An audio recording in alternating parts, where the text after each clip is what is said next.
You said that 5% is quite low percentage, and it's true, it's very low. But my deeply question is going to be only the beginning in order to let the market accept it and fastly grow up in the future years? Second question is this one.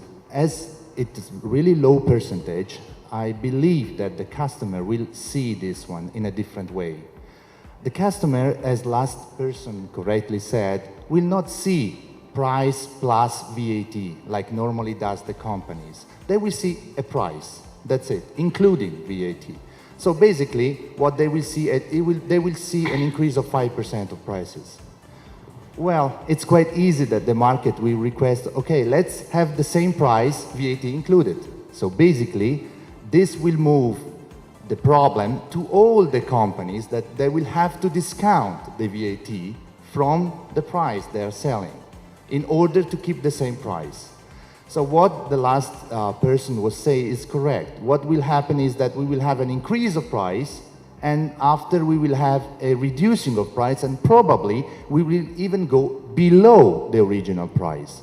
But this won't be because of transparency, that will be because the company will have to reduce the prices in order to adjust and not to reduce the consumption.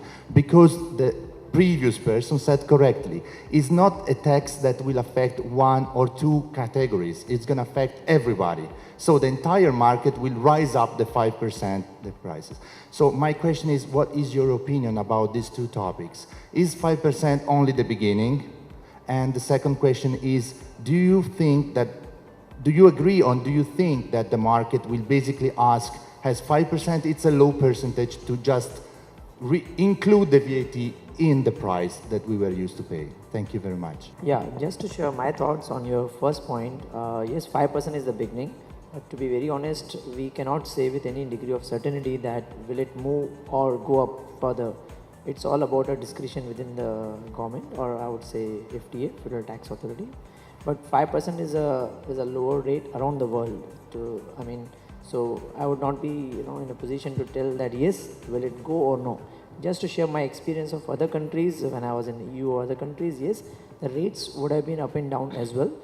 So it all depends upon how it moves in the future. That's what my view would be on the first. Second thing is with the 5%, yeah, there are a few industries in the past where we have seen that they, instead of increasing the rate with 5%, they might absorb the 5% within the whole chain, starting from manufacturer to wholesaler to retail.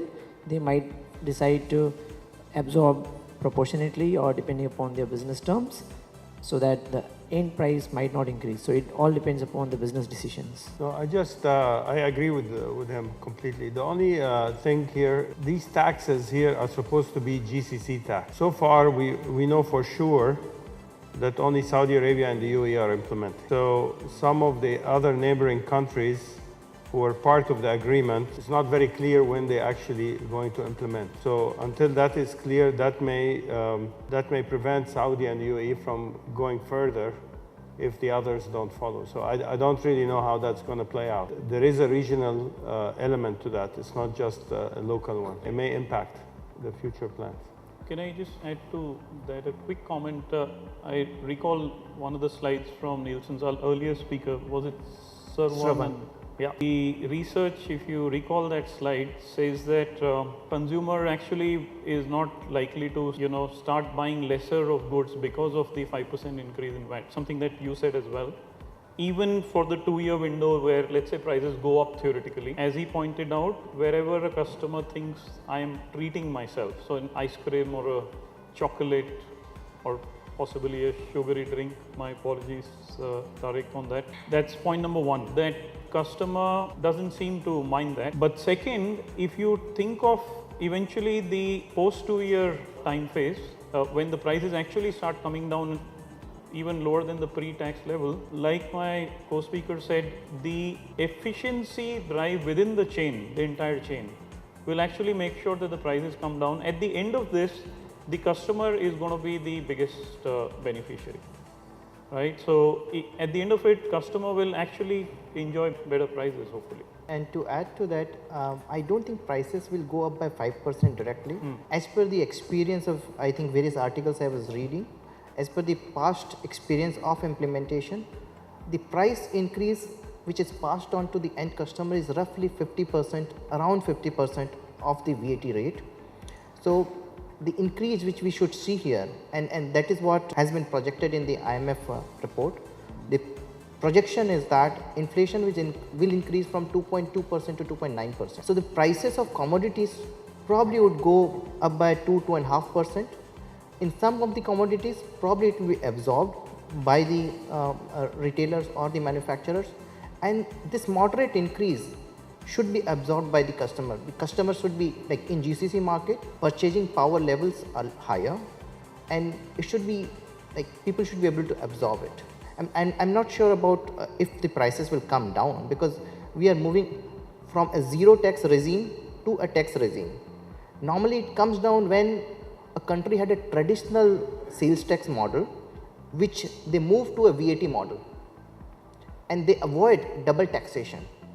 There the prices come down, but here we are in a zero tax environment.